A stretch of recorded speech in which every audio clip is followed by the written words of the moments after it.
Christmas का season एक आनंद का सीजन है, हालेलुया। और हम सब जानते हैं क्रिसमस क्यों मनाते हैं, क्योंकि उस दिन सांता क्लॉज पैदा नहीं हुआ यीशु मसीह का जन्मदिन था, हालेलुया। ठीक है, तो अभी थोड़ा बहुत हम क्रिसमस के सीजन के अंदर आ गया तो उस तरफ हमारी नज़र मोड़ते हैं। क्रिसमस का सिग्निफिकेंस क्या है, मतलब इंपॉर्टेंस क्या है, महत्वपूर्णत्व क्या है। हम बोल सकते हैं क्या चीज़ है जो यीशु मसीह के जन्म ने बदल डाला करके नहीं बोलूँगा मैं, एक फेज के अंदर आया, एक सेशन के अंदर आया, एक सीजन के अंदर आया। क्या था वो?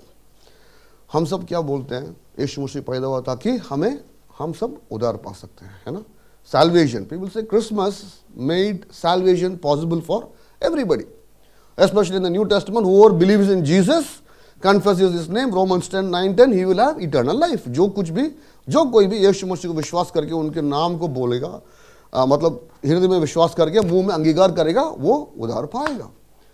100% correct, because of Christmas, yes और नो? हाँ जी। तो नया नियम में क्या सैल्वेशन नहीं था क्या? पुराना नियम में क्या सैल्वेशन नहीं था क्या? वहां तो यीशु मसीह था ही नहीं, वहां क्रिसमस भी नहीं था। तो उद्धार जो है, ये यीशु मसीह का जन्म सिर्फ उद्धार लेके आया क्या? नहीं, उद्धार यीशु मसीह के जन्म से पहले से ही था। मैं आपको एक वचन दिखाता हूं। हम क्या सोचते हैं, नॉर्मली क्या सोचते हैं, पुराना नियम में जो भी लॉ को, या तो लॉ दैट इज नियम को जो भी पालन किया है वो उद्धार पाएगा, और जिन्होंने नियम को पालन नहीं किया वो उद्धार नहीं पाएगा। जनरली ये एक सोच है, क्योंकि जिस हिसाब से वचन दिया गया है पवित्र शास्त्र में, just a minute, let me put my timer. जिस हिसाब से वचन दिया गया है पवित्र शास्त्र में, हम सोचते हैं कि प्रभु साफ बोलता है कि आप इन नियमों को फॉलो करो तब आप उद्धार पाओगे, यदि इसमें से एक भी आप मिस कर जाओगे तो आप नरक में जाओगे, आपके लिए दंड जरूरी है, उस दंड से बचने के लिए आपको बलिदान देना पड़ेगा, ठीक है ना। ये एक मोटे तौर पे। तो हम क्या सोचते हैं, इन्होंने नियम पालन किया, और जिन्होंने नियम पालन किया उनको उद्धार मिला, और जिन्होंने नियम पालन नहीं कर पाए उन्होंने बलि देकर अपना पाप को मिटा लिया और उन्होंने उद्धार पाया। गलत है। नियम ने किसी को भी मदद नहीं किया उद्धार पाने के लिए। मैं बोलता हूं आपको, मैं वचन दिखाता हूं, Romeo 3:20, Romeo 3:20। Therefore, no one will be declared righteous in God's sight by the works of the law. Rather, through the law, we became conscious of sin. Romeo 3:20, हाँ जी। क्योंकि व्यवस्था के कामों से कोई प्राणी उसके सामने धर्मी नहीं ठहरेगा, इसलिए कि व्यवस्था के द्वारा पाप की पहचान होती है। Yes, hallelujah. तो नियम जो है, वो व्यवस्था जो है, इसलिए दिया गया ताकि पाप की पहचान हो सकती है। कैसे पहचान हुआ? ऐसे पहचान हुआ कि मतलब मेरे को पता चला कि नियमों को मैं पालन नहीं कर सकता हूं। हम किसी के अंदर बस करनी है नियम को पालन करने का। हमसे by ourselves we can not follow the law, it's not possible. Okay, so nobody qualifies, that's what Paul is saying in Romans. तो पुराना नियम में उद्धार का इलाज, उद्धार का रास्ता क्या था? गलातियों 3:11 में है, एक बार पढ़ते हैं। पुराना नियम में उद्धार का जो इलाज गलातियों 3:11 से हमें पता चलता है। I'm going to read in English, Galatians 3:11 NIV. Clearly, no one who relies on the law is justified before God, because the righteous will live by faith. पर यह बात प्रकट है कि व्यवस्था के द्वारा परमेश्वर के यहाँ कोई धर्मी नहीं ठहरता, क्योंकि धर्मी जन विश्वास से जीवित रहेगा, पर व्यवस्था का विश्वास से कोई संबंध नहीं, क्योंकि 3:11, that's all, no? हालेलुया। व्यवस्था से कोई संबंध नहीं, उससे संबंध से पहले कुछ है, धर्मी जन विश्वास से जीवित रहेगा। हाँ, उससे पहले लिटिल बैकअप। परमेश्वर के द्वारा कोई धर्मी नहीं ठहरता, कोई धर्मी नहीं है, और कोई व्यवस्थाओं को पालन भी नहीं कर सकता। तो किससे वो उद्धार पाता है? इस वचन के अनुसार धर्मी जन विश्वास से जीता है। Okay, so I am telling, मैं बता रहा हूं आपको कि पुराना नियम में विश्वास के द्वारा लोग बाग ने उधार पाया, लेकिन वचन मैंने लिया नया नियम से। ये क्या, ये चीटिंग है। अब मैं पुराना नियम से दिखाओ कि किधर गया, कहा गया है। मेरे दोस्तों, गलातियन 3:11 हबाकुक 2:4 से निकाला हुआ है। पौलुस सीधा उठा के बता रहा है। हबाकुक 2:4 तो पुराना नियम है कि नहीं? यीशु मसीह के जन्म से पहले है। पौलुस गलातियन 3:11 को हबाकुक 2:4 से लेकर बता रहा है। Behold the proud, his soul is not upright within him, but the just shall live by faith. Hallelujah. हबाकुक 2:4 जल्दी पढ़िए ब्रदर। देख उसका मन फूला हुआ है, उसका मन सीधा नहीं है जी, परंतु धर्मी अपने विश्वास के द्वारा जीवित रहेगा। पुराना नियम का वचन है ये। यदि हमारी सोच ये था कि मतलब व्यवस्थाओं को पालन करने की वजह से हमें उधार मिलेगा, आशीष मिला, तो गलत है। सिर्फ और सिर्फ जैसे नया नियम में हमने उधार पाकर आशीष के अंदर पहुंचा, same principle, same law, same formula applied in the Old Testament, same to same, nothing was different. I with me? पुराना नियम में जो भी विश्वास किया उन्होंने उधार पाया, उन्होंने आशीष के अंदर गया। हालेलुया। व्यवस्था का इस विश्व व्यवस्था में इनका लेने देना कुछ भी नहीं था। बट व्यवस्था के बारे में इतनी लंबी चौड़ी मतलब लिखत है क्योंकि यहूदियां बहुत क्या बोलते हैं, स्ट्रॉन्ग गाइस। यहूदियां खोपड़ी बहुत मोटा था उनका, अंदर घुसता नहीं था। इसलिए व्यवस्था के बारे में बार बार बताया, व्यवस्था का पालन करो, व्यवस्था का पालन करो। यदि पालन नहीं कर पा रहे तो आपको बलिदान दो, बलि चढ़ाओ, तो हम क्षमा करेंगे। तो उन्होंने क्या किया, उसको रीति रिवाज बना के अपने जीवन को वो चला रहे थे। अपने घमंड में, अपने स्टेटस में वो अपने आप को बहुत ऊपर समझते थे। So that we see lot of caste problems also in the Old Testament. The Samaritan people, Samaritan woman, the Samaritan man, Good Samaritan, they are supposed to be low caste according to these Jew fellows. Okay, that's a big history behind that.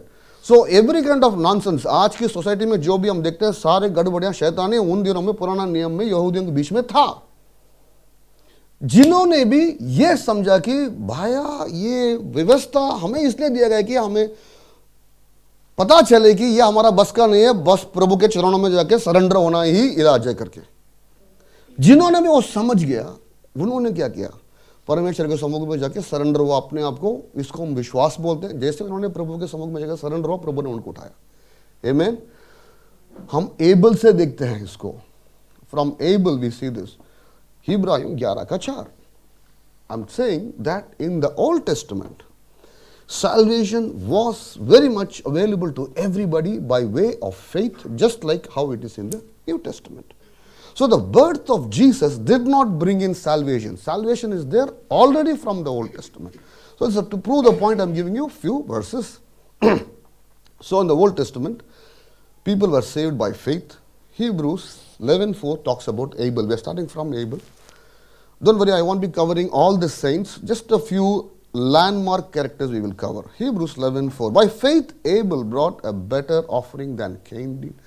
By faith he was commended as righteous when God spoke well of his offerings. And by faith Abel still speaks even though he is dead. एक वचन हिंदी में पढ़िए। विश्वास ही से हाबिल ने can say उत्तम बलिदान परमेश्वर के लिए चढ़ाया, और उसी के द्वारा उसके धर्मी होने की गवाही भी दी गई, क्योंकि परमेश्वर ने उसकी भेंट के विषय में गवाही दी, और उसी के द्वारा वह मरने पर भी अब तक बातें करता है। हालेलुया। एक वचन के अंदर विश्वास के बारे में 3 बार बोला गया है, तो आप समझ सकते हो कि कितना गहरा चीज है ये विश्वास। और एबल से शुरू हुआ है। फिर आगे हम देखते हैं अब्राहम को। रोमियो 4:1 से 4 तक हम पढ़ सकते हैं, आपके रेफरेंस के लिए मैं दे रहा हूं। What then shall we say that Abraham, father of faith, hallelujah, father of faith, our forefather according to the flesh. Now watch very carefully. These verses carry a ton of interpretation and revelations. ये जो वचन जो मैं पढ़ रहा हूं इसके अंदर कई सारे प्रकाशन दबा हुआ है। जिनको मन है, इच्छा है, उसको हल्का उठा के अंदर से किसी को मोती निकलेगा, किसी को सोना निकलेगा, किसी को हीरा निकलेगा। तो वैसा एक वचन है, ध्यान से देखिए। अब्राहम हम सब जानते हैं पुराना नियम में सबसे बहुत अमीर व्यक्ति था, है कि नहीं? हाँ जी। और परमेश्वर ने जो भी वायदा उनको दिया सारे उनके जीवन में पूरा हुआ। यस और नो? सिर्फ आत्मिक रीति में नहीं परंतु इस भौतिक रीति में भी हुआ है। बहुत इंपॉर्टेंट चीज है। कई बार हम आत्मिक रीति में रुक जाते हैं, भौतिक रीति में तो कमजोर रह जाते हैं। नहीं, यदि आप आत्मिक रीति में स्थिर हो तो भौतिक रीति में स्थिर होंगे ही होंगे। हालेलुया। ये हो ही नहीं सकता कि आत्मिक रीति में आप एकदम स्थिर हो, एकदम मतलब आप वहां पहलवान हो, यहां आके कमजोर होके गिड़गिड़ा, हो ही नहीं सकता। तो इसका मतलब है कि आपकी समझ, आपकी विश्वास सही प्रकाशन के ऊपर निर्धारित नहीं है। कहां से आएगा? वचन को समझने के लिए। वैसा एक वचन है, देखिए ज्ञान से, रोमियो 4:1-4 तक। ब्रदर आप हिंदी में पहले पढ़िए। रोमियो 4:1-4 तक। इसलिए हम क्या कहें, हमारे शारीरिक पिता अब्राहम को क्या प्राप्त हुआ? क्योंकि यदि अब्राहम कामों से धर्मी ठहराया जाता तो उसे घमंड करने की जगह होती, परंतु परमेश्वर के निकट नहीं। पवित्र शास्त्र क्या कहता है? यह है कि अब्राहम ने परमेश्वर पर विश्वास किया और यह उसके लिए धार्मिकता गिना गया। काम करने की मजदूरी देना दान नहीं परंतु हक समझा जाता है। What then shall we say that Abraham, our forefather, English में, I'm reading from NIV. Can we have the verse there? Romans 4:1-4. If you got the Bible in your hands, please you can open your Bibles or open your mobile phones, okay? And we will try to put the verse here. Some technical problem. Very important verse. This is not part of my preaching, but it's very important that you understand from where this ministry is coming from where I'm coming, from where God is coming, okay? What then shall we say that Abraham, our forefather, discovered according to the, can somebody read this in English? What then shall we say? Everybody read this, everybody read this. What then shall, and the fonts are not good, it's not visible clearly. What then shall we say that Abraham, our forefather, has found according to flesh? Abraham experienced faith in flesh. Hallelujah. Abraham विश्वास को इस शरीर पे महसूस किया है। आमीन। वो विश्वास होती है। इस भौतिक जीवन में आपका विश्वास महसूस नहीं हो रहा तो आपका विश्वास नहीं है। Hallelujah. Are you with me? According to the flesh, discovered. In fact, if he was justified by works, he had something to boast, but not before God. What does the scripture say? Abraham believed God, and it was credited to him as righteousness. Abraham में परमेश्वर को विश्वास किया और वो उसको धार्मिक करके ठहराया गया, सर्टिफिकेट दिया गया। Amen. Abraham believed God for physical things. Are you with me? Abraham इस भौतिक शारीरिक चीजों के लिए ये परमेश्वर को विश्वास किया है।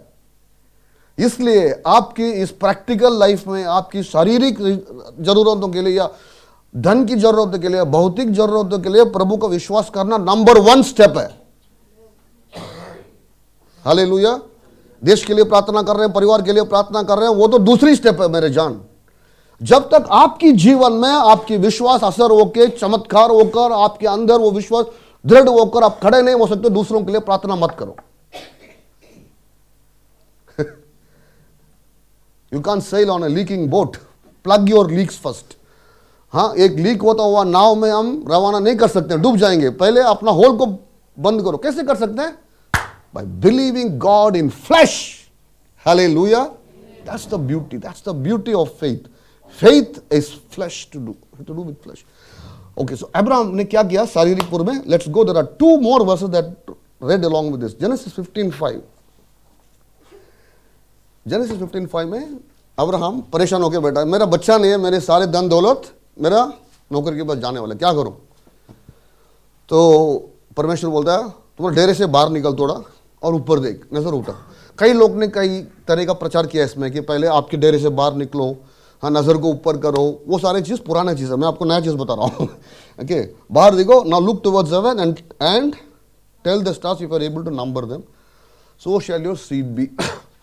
परमेश्वर ने क्या किया, डेरे से बाहर निकाला, बोला ऊपर देखो, गिनो, गिन सकते तो इतनी तेरी संतान होगी।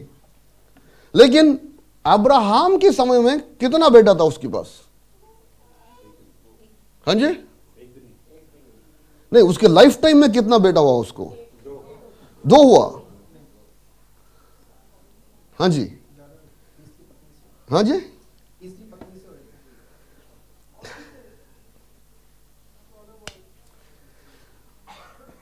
परमेश्वर ने जिनसे वायदा दिया, जिनके द्वारा संतान आगे बढ़ना था, वो एक ही था। और अब्राहम ने विश्वास किया, उसने ये नहीं सोचा कि यार ये जाते वक्त रास्ते में कोई ट्रक मार जाएगा तो क्या करेंगे, इसके लिए इंश्योरेंस करके रखे। उसने ये इंसान, आज के दिन में तो हम इतना सोच रहे हैं कि रोड पार करने में हो सकता है कुछ लफड़ा, उन दिनों में तो कुछ भी नहीं था। उन दिनों में जंगल के बीच में जी रहे थे, डेरे में जी रहे थे, और शेर और बाकी जानवर आकर किसी को उठा के लेके जाना तो नॉर्मल चीज था। हालेलुया, इतनी जबरदस्त। और फिर उसके बाद तुम्हारे अगल बगल के दुश्मन लोग जो आके हमला करके उठा के ले जाते थे अपने परिवार को, पत्नी को, हम देखते हैं ना पूरा नया नियम में। इतने सारे मुश्किल समय के बीच में भी एक बच्चा उसने पैदा किया, और उसने विश्वास किया कि यार इसके द्वारा होगा तो इसके द्वारा होगा, क्योंकि परमेश्वर ने बोल दिया, खत्म। हालेलुया। फिर शारीरिक पूर्व कैसा उसने उसको महसूस किया? अकॉर्डिंग टू द फ्लैश, वायदा पूरा होने से पहले ही उसका चाल चलन उस तरफ चलने लगा जिस तरफ परमेश्वर का भविष्यवाणी था। कितने लोगों को समझ में आया? How did Abraham discover in flesh what God promise is going to happen? Flesh means mind, okay, flesh means mind, not this चर्मी, ओके, चर्बी। Flesh means mind. Abraham believed in his mind, not in his heart, in emotion. Okay? God is if you are not careful, God can become a purely emotional experience, which is good. I'm not denying that. But beyond emotion, it should touch your intellect. Hallelujah.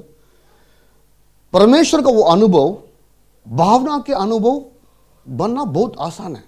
अच्छा गाना सुना, अब बहुत दबे हुए थे, वचन पढ़ा, अच्छा लगा, भावना आपका ऊपर उठ गया, अच्छी बात है, मैं मना नहीं कर रहा। लेकिन सच्चा मैच्योरिटी, क्या बोलते हैं मैच्योरिटी को? परिपक्वता, समझदार, परिपक्वता उस समय होगा जब भावना से उठकर आपकी बुद्धि को छूता है आपकी विश्वास। हालेलुया। जैसे आपकी बुद्धि को छुआ तो क्या करोगे? आप समझने लगोगे कि मेरी ये स्थिति परमानेंट नहीं है, लेकिन मेरी वो स्थिति है जो प्रभु ने मेरे लिए नियुक्त करके रखा है, और आपकी चाल चलन उस तरफ चलने लगेगा। हालेलुया। फॉर एग्जाम्पल, इस सेवका हमने शुरू किया, 2-3 परिवार था। परमेश्वर का भविष्यवाणी वादा यह था कि यार ये कलीसिया तुम्हारा नहीं है, मेरा है, मैं बनाऊंगा इसको। और उन दिनों से आज तक मेरा नजर वही है कि मैंने कभी इसको एक छोटा कलीसिया करके कभी नहीं समझा, सपने में भी नहीं समझा। जब भी हम कोई भी प्रिपरेशन करते हैं, खड़े होते हैं, परिवचन देते हैं, मेरा प्रिपरेशन 1000, 2000, 3000 लोगों के लिए ही है, डे 1 से। हालेलुया। चाल चलन, आमीन। मैं ये विश्वास करता हूं दृढ़ता से कि आपके अंदर वचन की समझ आएगा। मेरी हाउस विजिट की जरूरत नहीं है, इसलिए मैं नहीं करता। छोटी कलीसिया है, हाउस विजिट करो, सबको बढ़ाओ, नहीं। मैं जो आज कर रहा हूं, जब अपनी कलीसिया मतलब 3000 हो जाएगी उस समय भी यही करूंगा, और वही करना चाहता हूं। ऐसा नहीं कि मैंने अभी हाउस विजिट कर रहा हूं, बढ़ने के बाद मैं कहां से करूंगा? हेलो, है कि नहीं? चाल चलन। और जब हम इस शहर में आए थे, हमारे पास कुछ नहीं था, एक छोटा सा मारुति था, वो भी डिफॉल्टर था कंट्री वेड में, और मेरी सैलरी को उन्होंने रोक दिया क्योंकि मैं किस्त नहीं भर रहा था। ये मेरी हालत थी। लेकिन हमारे अंदर एक वचन आके बसा, एक भविष्यवाणी आके बसा, उसको हमने पकड़ लिया। हालेलुया। आज कोई लोन नहीं है, खुद का मकान है, 2 गाड़ियां हैं, मोटरसाइकिल है, और कलीसिया है, इतनी परिवार है। हालेलुया। उन दिनों से हमें पता था यह होना ही है। आपकी चाल चलन, रोमियो 2:12 यही काम करेगा आपको। आपका बुद्धि और सोच बदलना चाहिए। ठीक है पास्टर, परमेश्वर ने अब्राहम को डेरा से लेके आके बाहर दिखाया, बोलो देखो सितारे को। हम क्या देखेंगे? हम भी वही सितारे को देख रहे हैं, लेकिन कुछ हो नहीं रहा। सितारे को देखना बंद करो। बच्चा पैदा हो गया तो ठीक है, सितारे को मत देखो अभी, ठीक है संतान बन जाएगा। देखने वाली चीज क्या है? आपकी जीवन में क्या कमी घटी है? एक बार मैं और दिनेश ब्रदर जा रहे थे कुछ साल पहले गाड़ी में ऑफिस की तरफ, तो मैंने एक बहुत सुंदर गाड़ी देखा। देखो ये लालच नहीं है, वैसे बता रहा हूं मैं, एक सुंदर गाड़ी देखा। और हमारे अंदर ना वो आग है कि जितनी मसीह लोग आगे बढ़ेंगे उतनी प्रभु का नाम का महिमा होगी। हालेलुया। ना कि गरीबी कमी घटी बीमारी में बस गए, प्रभु यीशु मसीह की क्या करेगा, जय करेगा, थू करेगा दुनिया। ये मेरा सोच है, बहुत सिंपल सोच है, स्ट्रेट फॉरवर्ड है हमारा, ठीक है ना। तो हम दोनों गाड़ी में जा रहे थे। ब्रदर क्या सुंदर मर्सिडीज BMW कुछ प्रीमियम गाड़ी था। ब्रदर दिनेश ने विश्वास, पास्टर कोई बात नहीं, हम चलाएंगे इसको, थोड़ी देर में हमारे पास पहुंच जाएंगे। हालेलुया। तब से मैं जब भी गाड़ी में बैठता हूं ना, मेरा सोच है कि यार अपन तो मर्सिडीज में बैठे हैं। और जिस दिन मर्सिडीज आएगा हमारे लिए वो बड़ी चीज नहीं लगेगी। Hallelujah.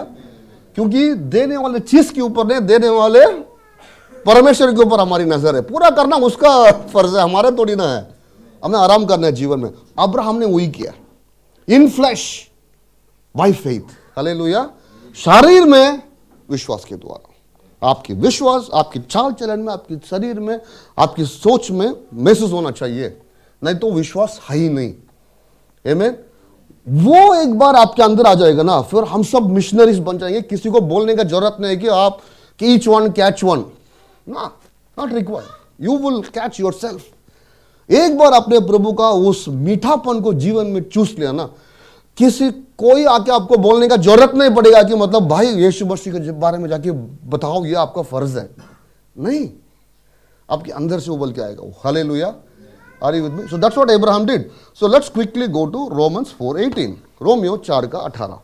Same this 3 verses are one set. Romans 4:1-4, Genesis 15:5, Romans 4:18 and 22। What did Abraham do? देखो हमारी क्रिसमस से लेकर विश्वास की तरफ चले गया हमारा। चलो जैसे प्रभु जगे जा रहा है, कैसे चला अब्राहम ने? Against all hope. मैं बीच में आके रुक गया।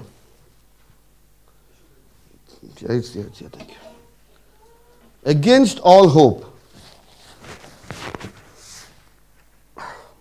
यदि आपको बच्चा पैदा नहीं हुआ तो बाहर जाके सितार को देखो, अभी भी काम करेगा। और इस कलीसिया के एक विशेष अभिषेक है, मैंने नाम भी बोल दिया तो वो प्रेग्नेंट हो जाते। सच है वाकई में। तो पास्टर बच्चा तो पैदा हो गया, अभी किसको देखो? हमने मर्सिडीज को देख रखा है। आप किस चीज को देखना चाहते हो? देखना शुरू करो, देखना शुरू करो और देखकर बोलो प्रभु ये दर्शन आप दिखा रहे हो तो धन्यवाद। मकान चाहिए, अच्छा मकान देखा। जब भी आप बलि वस्तु को देखते हो ना, भावना आपका दो तरफ जा सकता है। एक तो कैसे इस बंदे ने इस घर को बनाया, कुछ तो किया होगा, पता नहीं यार, सारे गलत लोग ऊपर जा रहा, हमारे जैसे धर्म यीशु क्या तू नहीं देख रहा है क्या? एक सोच ये है। दूसरा सोच, थैंक यू जीसस, इनके पास इतना आशीष पहुंच सकते हो तो जिंदा परमेश्वर का बच्चा हमारे पास कितना पहुंच सकता है? बहुत जल्दी आ जाएगा। हालेलुया।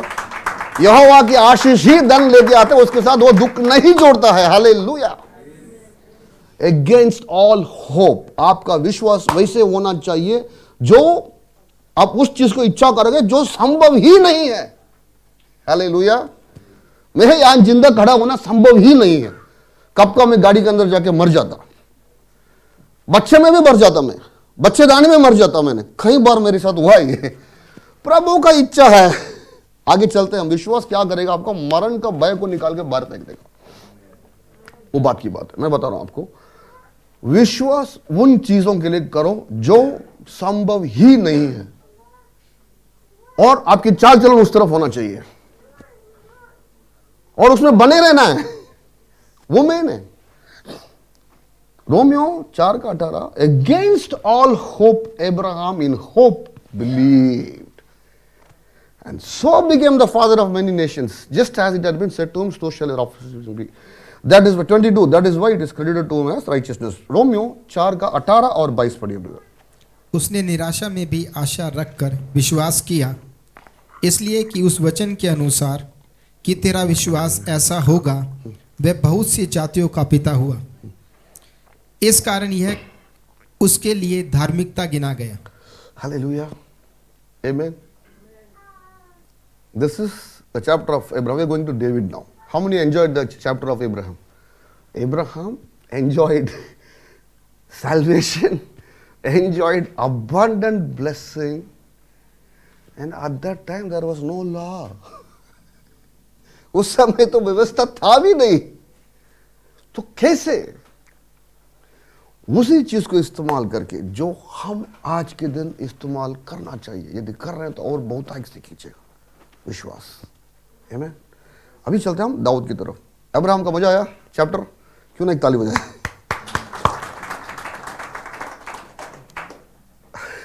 समझने वाली चीज ये है, अब्राहम को जितने आशीष पहुंचा वही परमेश्वर, हमारा भी परमेश्वर है। और अब्राहम के पास जो हथियार था जिसके द्वारा उसने स्वर्ग की भंडार को खोल के अपनाया आशीष को, वो हथियार हमारे पास भी है, वो विश्वास है। हालेलुया। करना एक ही चीज है, जैसा मैंने बोला पवित्रता हमारे हाथ में है, लेकिन पवित्रता को समझकर उसके हिसाब से हमारी औकात बना के रखना जरूरी है। इसी तरफ विश्वास क्या होता है कि विश्वास सिर्फ समझना नहीं है, उसके हिसाब से आपकी भौतिक चाल चलन में वो चेंज होना चाहिए। हालेलुया। आज आप किराए के घर में हो, इवन प्रभु ये आपकी इच्छा है, आप ये चाहते हो कि मेरा खुद का घर हो गया तो मैं घमंडी हो जाऊंगा, इस आप देखो अपना स्थिति को न्याय मत करो। We all can do with lot of improvement in life, है कि नहीं? हम सबको इंप्रूवमेंट चाहिए लाइफ में, है कि नहीं? आपकी पर्सन स्थिति को न्याय मत करो। जो कुछ हो गया, हम यहां तक है, प्रभु की धन्यवाद, हम जिंदा है, वो काफी है। अब क्या है? मेरी जीवन बहुतायी की तरफ जाएगा, क्योंकि यूहन्ना 10:10 में बहुतायी के अलावा और कुछ है ही नहीं जिसके लिए प्रभु ने आया है। हालेलुया। उद्धार एक प्रोसेस है, ठीक है ना? Okay, now we will go to David. David by faith, David ने कोई व्यवस्था पालन नहीं किया। हम देखते हैं कि क्या क्या उसने गलती किया है कि नहीं? दाऊद भी विश्वास के द्वारा हर चीज पाया है। रोमियो 4:7-6 से लेकर 8 तक David says the same thing. Romeo 4:7 से 8 तक। धन्य है वह जिनके अधर्म क्षमा हुए और जिसके पाप ढांपे गए। धन्य है वह मनुष्य जिसे परमेश्वर पापी ना ठहराए। Look at David, he is talking about the cross. मंदिर के अंदर पुराना नियम में जो भी बलिदान किया गया था वो एक ही चीज को दर्शा रहा था, वो क्रूस को दर्शा रहा था। और दाऊद यही क्लेम कर रहा है। दाऊद ने क्षमा पाया है, क्षमा महसूस किया है, क्षमा का आनंद लिया है, इसलिए वो गवाह बन के इस वचन को बता रहा है। Blessedness of one whom God credit righteousness apart from works, क्रिया के द्वारा नहीं। Blessed are those whose transgressions are forgiven, जिनका पाप क्षमा किया गया है, whose sins are covered, talking the precise technical term, covered in the blood of the Lamb. Whole of chapter 11, Hebrews 11, Ibrahim 11 का पूरा चैप्टर में हर व्यक्ति को देखो, सबने विश्वास के द्वारा उद्धार पाया है, आशीष पाया है। इसलिए मेरा कहना है कि प्रभु यीशु मसीह का जन्म सिर्फ उद्धार पाने लेके आने के लिए नहीं था। उद्धार तो पुराना नियम में भी था, नया नियम में वो उद्धार को पूरा कर रहे यीशु मसीह। तो salvation is, the birth of Jesus is not significant with reference to salvation. Okay? Second thing, प्रभु यीशु मसीह का जन्म किस चीज में सिग्निफिकेंट था? Was it defeating the Satan? शैतान को हराने का था क्या? सेकंड पॉइंट, हाँ वो भी था। देखते हैं कहां से आया है। उत्पत्ति किताब 3:15, जब आदम हवा ने पाप करके अपने स्थान से गिर गए हैं और जिसको गिराया शैतान, उनको परमेश्वर सदा दे रहा है, वो क्या है? उत्पत्ति किताब 3:15, I will put enmity between you and the woman, between your offspring and her offsprings, he will crush your head and you will strike his heel. हाँ जी, जेनेसिस 3:15। और मैं तेरे और इस स्त्री के बीच में और तेरे वंश और उसके वंश के बीच में बैर उत्पन्न करूंगा, वह तेरे सिर को कुचल डालेगा और तू उसकी एड़ी को डसेगा। हालेलुया। ये वचन कैथोलिक्स लोगों के लिए एक बहुत लैंडमार्क वचन है, जिसमें हम देखते हैं कई मरियम का जो मूर्ति होते है उसके पाँव के नीचे एक सांप होगा। देखियो आपने? मैंने तो देखा, कैथोलिक चर्च में दिखेगा आपको। बहुत गलत है वो, क्योंकि वचन ये नहीं कहता है कि मतलब मरियम सांप की सर को क्या करेगा? ब्रूइज करेगा, उसका रोंदेगा, उसका बीज करेगा। और हम जानते हैं यीशु मसीह है। यस और no? Yes. Who will bruise the Satan's head? Jesus. Okay, ये process, the bruising of Satan's head, defeating Satan, I am telling you, there are two things. एक तो शैतान को परमानेंटली हराना, दूसरी चीज उसका सर को ब्रूइज करना, कुचलना, उसके सर को कुचलना। दो चीज है इधर। तो क्रूस में क्या हुआ? शैतान को परमानेंटली डिसेबल किया है या उसका सर को कुचला गया है? रेवलेशन देखो, Satan will be permanently finished in Revelations 20:10. Satan will be completely finished in Revelations 20:10.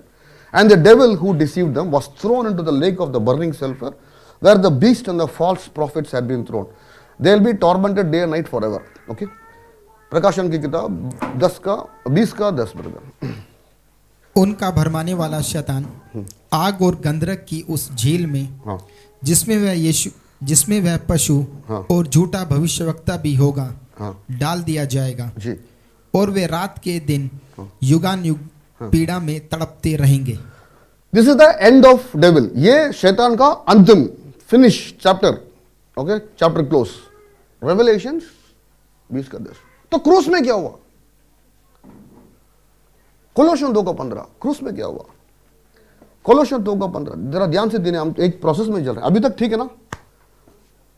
The birth of Jesus was not significant for salvation, even though that enabled salvation. It was not significant for salvation. Is it defeating of the Satan? Not fully, not really. The reason is this. Colossians 2:15. Revelations 20:10 में हम देखते हैं कि the chapter of devil will be closed.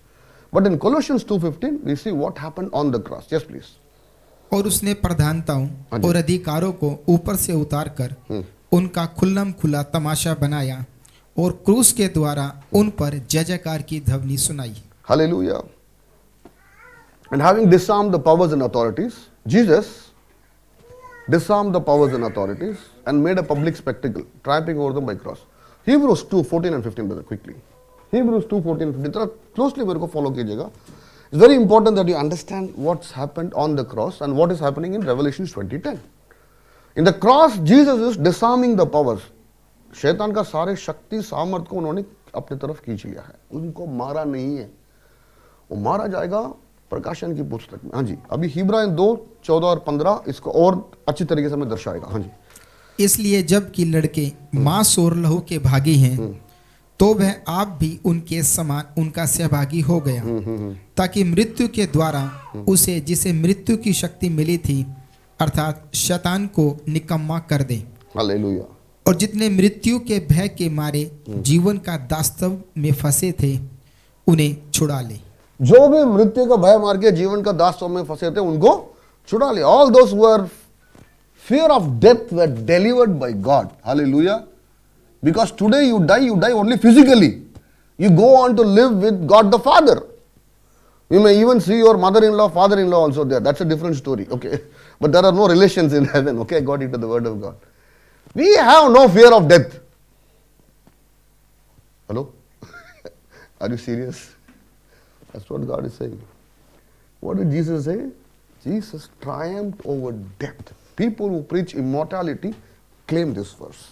जो अनंत जीवन को claim करते हैं, इमॉर्टलिटी को, वो इस वचन को क्लेम करते हैं कि यीशु मसीह ने मृत्यु को मार दिया तो हम भी मारेंगे, जिस दिन हम मारेंगे उस दिन यीशु मसीह दोबारा आएगा करके।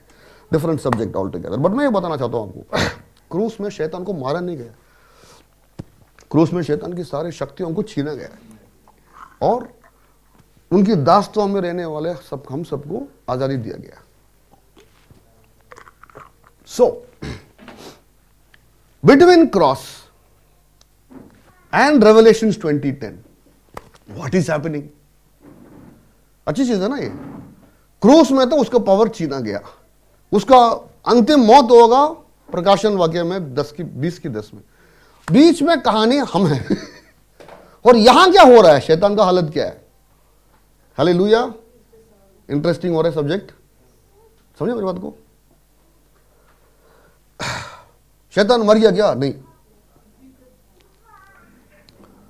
1 पतरुस 5:8 be alert and of sober mind, your enemy the devil prowls around like a roaring lion looking for someone to devour. हाँ जी, 1 पतरुस 5:8 भैया, शैतान जिंदा है। 1 पतरुस 5:8 सचेत हो और जागते रहो, हाँ। क्योंकि तुम्हारा विरोधी शैतान गरजने वाले सिंह के समान इस खोज में रहता है कि किस तरह को फाड़ खाए। शैतान फाड़ खाने के लिए चक्कर में खोज में बैठा है। इसका मतलब क्या है? वो हर किसी को आकर काट नहीं सकता। आमीन। किसको काट सकता है? ये कभी मत समझना कि शैतान जिसको मन चाहे उसको आके काट के चले जाएगा, नहीं। उनका सारे शक्ति, सामर्थ और दान को प्रभु ने, यीशु मसीह ने क्रूस में निकाल दिया है।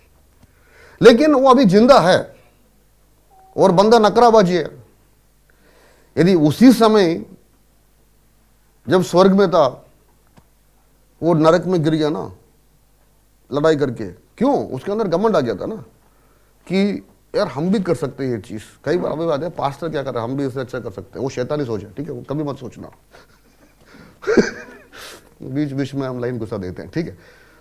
तो एक सवाल मैं आपके आगे रखता हूं। उसी समय लूसीफर ने घमंड होने का अगला चनक रखे, परमेश्वर मेरे को माफ कर दे। क्षमा करता है नहीं करता? हमें ये दिक्कत होती नहीं, बट वो है थोड़ा कमजोर, वो क्षमा नहीं मांगा। क्रूस में भी उसने क्षमा नहीं मांगा। यदि क्रूस में हम दाग पड़े के बाद, अच्छा प्रभु मैं मान लिया आप ही हो।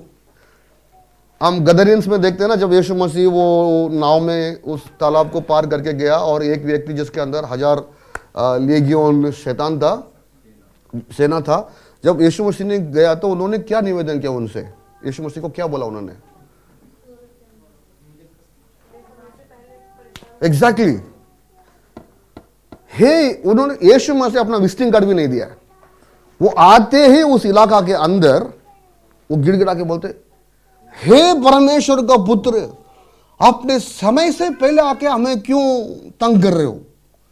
तो उनको भी पता है उनका घंटी बजने वाला है, उससे पहले अबे छोड़ रखो ना। हेलो, शैतान को जानकारी है। शैतान जानता है आपका अधिकार क्या है, सामर्थ क्या है, शक्ति क्या है। बात इस चीज की है, शैतान की जानकारी नहीं। फंडा आपकी जानकारी के ऊपर निर्धारित है।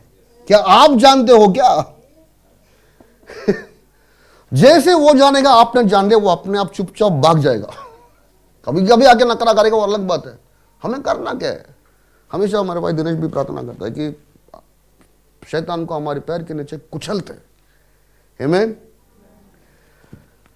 सो what is the fantastic thing that is happening, you know? प्रभु यीशु मसीह ने उसका पावर निकाल दिया, अभी उसको थोड़ा दिन जिंदा छोड़ रखा है, ठीक है? उसका समय आने तक हम क्या करेंगे? Look at this important verse. Who will bruise the head of Satan? कौन शैतान का सर को कुचलेगा? हाँ जी, Romans 16:20. Sister Mary was right. Sometimes my punchline is taken by my congregation and I'm happy about it. Romans 16, Romeo 16 का 20 पढ़िए। तब आपको अपना स्थान, अपना सामर्थ, अपना अधिकार पता चलेगा। शांति का परमेश्वर जी, शैतान को तुम्हारे पांवों से शीघ्र कुचलवा देगा। यस। हमारे प्रभु यीशु मसीह का अनुग्रह तुम पर होता रहे। The God of peace will soon crush Satan. Hindi में पांवों से शीघ्र कुचलवा देगा। नहीं, द गॉड ऑफ पीस, शांति का शांति का परमेश्वर, जी, शांति का परमेश्वर शैतान को तुम्हारे पांवों से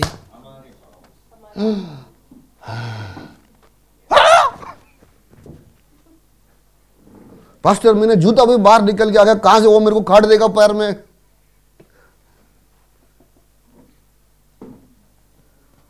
आपकी पैर के नीचे शैतान को कुचलना आपका फर्ज है।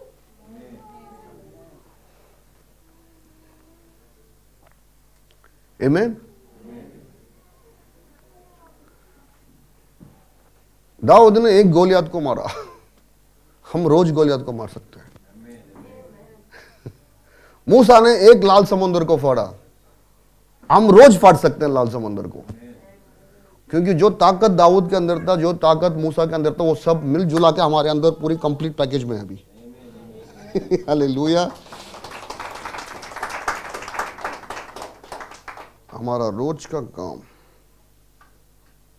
शैतान को हमारे पैर के नीचे कुचलना है, प्रार्थना में, विश्वास में, चाल चलन में। इसका मतलब क्या है? किसी भी परिस्थिति को लेकर डरने का नहीं, हिलने का नहीं। कोई भी परिस्थिति आपके जीवन में आ जाएगा, यदि आप डरना शुरू कर गया तो इसका मतलब दो चीजें, एक तो आपका विश्वास कमजोर है, दूसरा आप उस परमेश्वर को भरोसा नहीं करो जिसने अब तक आपको वहां तक ले आया। कुछ भी होने दो बॉस। मैंने पिछले 2 हफ्ते पहले एक कैंसर पेशेंट के लिए प्रार्थना किया है। Very soon he will be out of ICU. We have cancer medicine. और बताओ, hello, are you with me? अपने आप में पहले लगाओ, फिर आगे दो। You believe that? That is crushing the head of. ना अभी ये ढूंढना मत जाके कि यार सांप कहां है, मैं उसको ऊपर पैर रखूं, वो काट देगा आपको। सांप कहीं में नहीं है, वो आपकी बुद्धि के अंदर है। हालेलुया। ठीक है, मैं जानता हूं 100%, मेरे बीवी के अंदर तो है ही है पास्टर। वो कभी कभी ऐसा भी डांटती है। वो उसके बारे में नहीं बोल रहा हूं। दूसरों के आंख में जो है उसको निकालने से पहले आपकी, हालेलुया, आमीन। कोई अपनी बीवी और या अपने पति को दोषी ठहराने से पहले अपने आप को सावधान कर लो। Amen. Okay, so what is the significant thing of Jesus, birth of Jesus? Defeating the devil is an ongoing process. The birth of Jesus did not signify the defeat of the devil. It is an ongoing process. So यीशु मसीह का जन्म किस चीज की significance को हिंदी में क्या बोलते हैं? महत्वपूर्णता, इंपॉर्टेंस क्या है? एक ही चीज है। बताऊं मैं क्या बताऊं? You want to know what is the significance of the birth of Jesus Christ? There are times in the Bible. एक युग है बाइबल में, हर चीज का एक युग है। परमेश्वर का जन्मदिन एक युग को ले आया। क्या है वो? किस चीज को लेकर? यूहन्ना बपतिस्मा जिसने एक भी चमत्कार नहीं किया, यीशु मसीह ने बोला महिलाओं में जितने भी पैदा हुआ इससे कोई ऊपर नहीं है करके। क्यों बोला? Exactly. Let's quickly turn to Matthew 3:1 and 2. Matthew 3:1 and 2. We know this verse very much. We know this verse. हम जानते हैं सब, but फिर भी एक बार आपके रेफरेंस के लिए बताएं। In those days, John the Baptist came preaching the wilderness of Judea and saying, "Repent, the kingdom of God has come near." उन दिनों में यूहन्ना बपतिस्मा देने वाला आकर यहूदियों के जंगल में यह प्रचार करने लगा, मन फिराओ क्योंकि स्वर्ग का राज्य निकट आ गया है। 4:14 भी पढ़ लेना ब्रदर। 4:17 हो दो प्लीज। उस समय से यीशु ने प्रचार करना और यह कहना आरंभ किया, मन फिराओ क्योंकि स्वर्ग का राज्य निकट आया है। From that time onwards, Jesus began to preach, repent for the kingdom of God has come. In another place, Jesus will say, I don't know where it is. Okay, so I have not noted this. Jesus says, the time is fulfilled. It's a beautiful verse. The time is fulfilled, the kingdom of God has come. That's what I missed that verse. Beautiful verse. You can Google this and take. The time is fulfilled. Meaning that eon, वो युग, बिना परमेश्वर का राज्य जो इस धरती में चल रहा था वो वहां खत्म हुआ है. मार्क 1:15 एक बारी पढ़िए. Yes, please. Another 2 minutes and we'll close. How many of you are enjoying this? Huh? The Christmas message is so different. Yeah. और कहा, समय पूरा हुआ है। समय पूरा हुआ है. समय नहीं, वो ट्रांसलेशन पता है क्या बोलता है? युग पूरा हुआ है. हाँ जी. और परमेश्वर का राज्य निकट आ गया है। हालेलुया. मन फिराओ और सुसमाचार पर विश्वास करो। मन फिराओ का मतलब है कि अपना सोच बदलो. हालेलुया. रोमियो 12 का 2, अपना सोच बदलो. अब तक जो युग चल रहा था वो बंद है. उस युग में क्या पवित्र आत्मा आएगा, जाएगा. पवित्र व्यवस्था को देखना है, फिर दोषी ठहरा फील करके जाके बलि देना है. नया युग शुरू हुआ है. जैसे परमेश्वर का जन्म हुआ, यीशु मसीह खुद बोल रहा है, समय आ गया है. The time has come. The kingdom of God is near. Hallelujah. Now Jesus made a prayer in 6:10. Your kingdom come, your will be done on earth as it is done in heaven. आपके राज्य है और आपकी इच्छा जैसे स्वर्ग में पूरा होता है वैसे इस धरती में पूरा हो. ये प्रार्थना पूरा हुआ कि नहीं हुआ? हुआ. क्यों? लूका 17, 20 और 21 में देखते हैं. लूका 17, 20 and 20. Very beautiful, simple verses. Quickly we'll finish this. Luke 17, 20, 21. When the Pharisees asked when the kingdom of God will come. देखो, यहूदियान जानते हैं कि राज्य का फंडा क्या है करके. ठीक है ना. इसलिए वो यीशु मसीह को बीच में राजा बनाने के चक्कर में थे. ठीक है ना. When he was asked by the Pharisees when the kingdom of God will come, he answered them, the kingdom of us does not come with observation. ठीक है ना. 21. Nor will they say see here, see there, for indeed the kingdom of God is within you. Yes, please. जब फरीसियों ने उससे पूछा कि परमेश्वर का राज्य कब आएगा, तो उसने उनको उत्तर दिया, परमेश्वर का राज्य दृश्य रूप में नहीं आता और लोग यह ना कहेंगे देखो यहाँ है या वहाँ है, क्योंकि देखो परमेश्वर का राज्य तुम्हारे बीच में है. हालेलुया. तुम्हारे बीच में है या तुम्हारे अंदर में, दोनों ट्रांसलेशन सही है. ओके. क्योंकि यीशु मसीह उनके बीच में था. The kingdom of God came in full force on the cross of Calvary. Hallelujah. And the devil know, शैतान को पता है, इस बच्चे को मैं जीने दूंगा तो मेरा घंटी बज जाएगी. We are celebrating Christmas, but it's such a sad time also, you know. I don't want to put a spoil your enjoyment. हो गया. On the birth of Christ Jesus, so many children were killed. Hello. आज हम Santa Claus को लेकर परेशान हैं. असली जन्मदिन को देखें तो आपको जन्मदिन मनाने का मन नहीं करेगा. इतने बच्चे लोग मारे गए थे. Hello. Christmas is a very serious thing. It's a joy because all the injustice of the devil was taken care of on the cross of Calvary. Hallelujah. Christmas का वो चीज एक आनंद का चीज करके रूप बदल गया, क्योंकि सारे अधर्म जो भी हुआ वो क्रूस में संभाला गया. Amen? Are you with me? So now, what is the significance of the birth of Jesus? Is the arrival of the kingdom of God. Hallelujah. And what does that got to do with you and me? आप और हमसे उससे मतलब लेना देना क्या है? परमेश्वर का जन्मदिन का महत्वपूर्णता क्या है? परमेश्वर का राज्य का entry. Okay. Now once you realise this, अब जो युग चल रहा है वो युग है जिस युग को सारे संतान लोग देख रहे थे कि एक दिन ये होने वाला है, एक दिन परमेश्वर का राज्य आने वाला है। Abraham looked to the city by faith and they rejoiced. Elijah, Abraham, Elijah, इन लोग सब इस युग को देखकर मगन ले रहे थे, आनंद उठा रहे थे। You know that? बाइबल ये कहता है, all the saints of God looked to this eon of God's kingdom and they were rejoicing. Because the plan of God with which He made human beings is getting fulfilled. क्यों वो सब मगन ले रहे थे इस युग को देखे? जिस मकसद से परमेश्वर ने इंसान को बनाया वो अभी पूरा हो रहा है। वो क्या है? क्या है मकसद? सिर्फ शैतान को हारने का नहीं, रिश्ता। हालेलुया। कभी परमेश्वर को रिश्ता को नहीं छोड़ेगा। रिश्ता को रोकने वाला चीज क्या है? पाप है। पाप आ गया तो रिश्ता के बीच में पर्दा लगा देगा।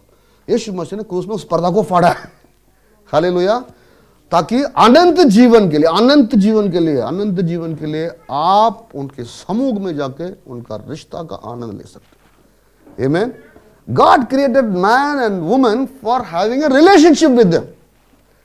है कि नहीं? वो एक रिश्ता के लिए उन्होंने रचनाया। क्यों रचनाया? इस पृथ्वी को राज्य करो, सब कुछ करो, बट अंत में करना क्या है? शाम को let's have a party with God.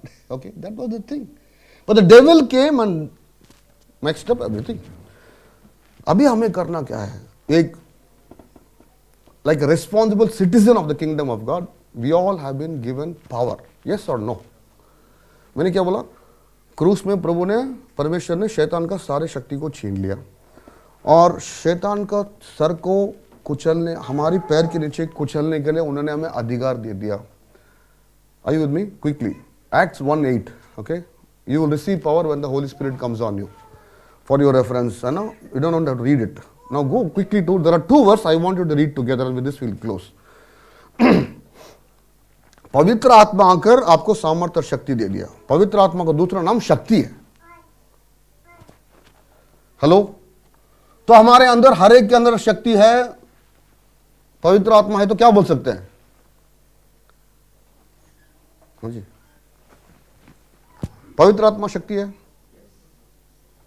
हमारे अंदर पवित्र आत्मा है, तो हर मर्द लोग क्या बोल सकते हैं? मैं एक दूरदर्शन में उस दिन में एक अच्छा सीरियल आ रहा था, हालेलुया। और महिला लोग क्या बोल सकते हैं?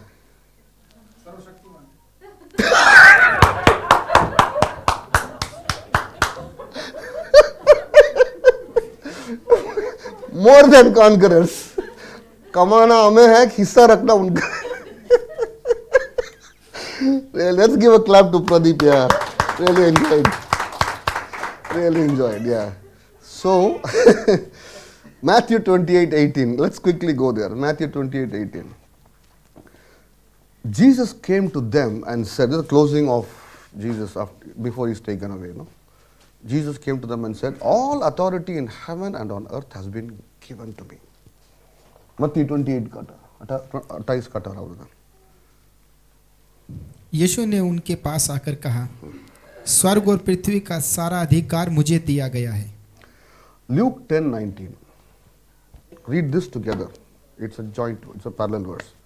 Luke 10:19. Luke 10:19. Behold, I give you the authority to trample on serpents and scorpions over all the power of the enemy. Nothing shall by any means hurt you. Hallelujah. देखो, मैंने तुम्हें सांपों और बिच्छुओं को रौंदने का और शत्रु की सारी सामर्थ पर अधिकार दिया है और किसी वस्तु से तुम्हें कुछ हानि ना होगी। Romans 16:20 इसके साथ मिलेगा। And the God of peace will soon crush Satan under your feet. How am I going to crush? कैसे मैं उसको कुचलूंगा? सारे अधिकार यीशु मसीह को दिया गया है और यीशु मसीह ने उस अधिकार को हमें दे रहा है कि हम शैतान के सर को कुचले। Amen. So you see the combination of verses, how to read all this as a packet. Then we'll understand and get a bigger picture. तो मेरा कहना यह है मेरे दोस्तों कि परमेश्वर का जन्म जो है एक युग को समाप्त करके नया युग को लेके आया। ये नया युग क्या है? परमेश्वर का राज्य है। Amen. So this is the conclusion. The most significant thing that denotes Jesus' birth is the birth of a king and arrival of a kingdom. Amen. Of which you and I are now active members. Hallelujah. परमेश्वर का यीशु मसीह का जन्म किस चीज को दर्शाता है? एक राजा का जन्म और राज्य का एंट्री, जिस राज्य में आप और हम एक नागरिक है शक्ति और सामर्थ के साथ। Shall we close here? Amen. Yeah. So all the Shaktiman and Sarva Shaktimans, please close your eyes. We'll pray. Thank you God for this wonderful time, God. Thank you Jesus. धन्यवाद प्रभु इस सुंदर समय के लिए। प्रभु हमने अभी देखा आपके जन्म ने प्रभु एक युग को खत्म करके एक नया युग को लेके आया। वो आपका राज्य का युग है प्रभु। आप राजाओं का राजा है प्रभु। होने दे प्रभु आज की ये वचन प्रभु हमारे दिल में एक हिया हिम्मत दे। अगल बगल के वातावरण को ना देखें, लेकिन आपके वायदाओं को देखकर शैतान की सर को कुचलते हुए आगे बढ़कर विजय की तरफ हमारे जीवन जाने के लिए आप सहायता मदद कीजिएगा। हमें प्रभु उस ऊंची स्थान में ले जाइए जिसको देखकर ये दुनिया बोलेगी तुम्हारा परमेश्वर सचमुच में शक्तिशाली परमेश्वर है करके। होने दे प्रभु हमारे जीवन में जो भी कमी घटी कमजोरी है बीमारी है ये सारी चीज़ों को प्रभु यीशु मसीह के नाम से मैं अभी ढांढ के निकाल रहा हूँ। I pray for healing and deliverance of every one of the people who are gathered in your presence right now, God. Let them experience your supernatural presence in this season of Christmas. May your peace, joy, and happiness rest in all our hearts. I heal them of every physical, mental, and emotional sicknesses in the name of Jesus. May the peace of God that passeth all understanding rest on us as we celebrate the birth of the Prince of Peace. Until we meet in your presence, we ask this all in the matchless name of our dear Lord and Savior Jesus Christ. Amen. Shall we say the grace together, please? The grace of Lord Jesus Christ, the love of God, and the fellowship of the Holy Spirit be with us now and forever and ever. Amen. Amen. Amen. Amen. God bless you. See you next week.